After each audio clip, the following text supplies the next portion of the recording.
ইসরায়েলের সামরিক বাহিনীকে সহায়তা দেওয়া কমাতে বা অভিযুক্ত ইউনিটগুলোর সামরিক সহায়তা বন্ধ করতে মার্কিন পররাষ্ট্র দপ্তরের বিরুদ্ধে মামলা করেছেন ৫ জন ফিলিস্তিনি। গাজা উপত্যকায় চরম মানবাধিকার লঙ্ঘনের অভিযোগও করেন তারা। যুক্তরাষ্ট্রের স্থানীয় সময় মঙ্গলবার এই মামলাটি করা হয়েছে। আল জাজিরার খবর। গাজা অধিকৃত পশ্চিম তীর ও যুক্তরাষ্ট্রে বসবাসকারী ৫ ফিলিস্তিনি এই মামলাটি করেন। যুক্তরাষ্ট্রের গত শতকের ৯০-এর দশকের লেহি আইনের আওতায় মামলাটি করা হয়েছে। মামলায় বিচারবহির্ভূত হত্যা ও নির্যাতনের মতো গুরুতর মানবাধিকার লঙ্ঘনের অভিযোগ আনা হয়েছে।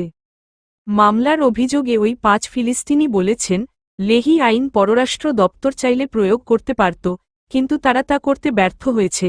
২০২৩ সালের ৭ই অক্টোবর গাজা যুদ্ধ শুরুর পর থেকে নজিরবিহীনভাবে ইসরায়েলের মানবাধিকারের চরম লঙ্ঘন যেভাবে বেড়েছে তা ভয়ঙ্কর। ৫ জন বাদীর মধ্যে একজন গাজায় বসবাসকারী, তিনি পেশায় শিক্ষক, তার ছদ্মনাম আমাল গাজা। ওই নারী এক বিবৃতিতে জানান, যুদ্ধ শুরু হওয়ার পর থেকে তিনি এখন পর্যন্ত ৭ বার বাস্তুচ্যুত হয়েছেন। ইসরায়েলি হামলায় তার পরিবারের ২০ সদস্য নিহত হয়েছে। তিনি বলেন, আমার দুঃখ কষ্ট ও আমার পরিবারের অকল্পনীয় ক্ষতি উল্লেখযোগ্যভাবে কমবে যদি যুক্তরাষ্ট্র চরম মানবাধিকার লঙ্ঘনকারী ইসরায়েলের ইউনিটগুলোর কাছে সামরিক সহায়তা দেওয়া বন্ধ করে। এ বিষয়ে জানতে আল জাজিরার পক্ষ থেকে যোগাযোগ করা হলে মার্কিন পররাষ্ট্র দপ্তর জানিয়েছে যে তারা বিচারাধীন মামলা নিয়ে কোনো মন্তব্য করে না।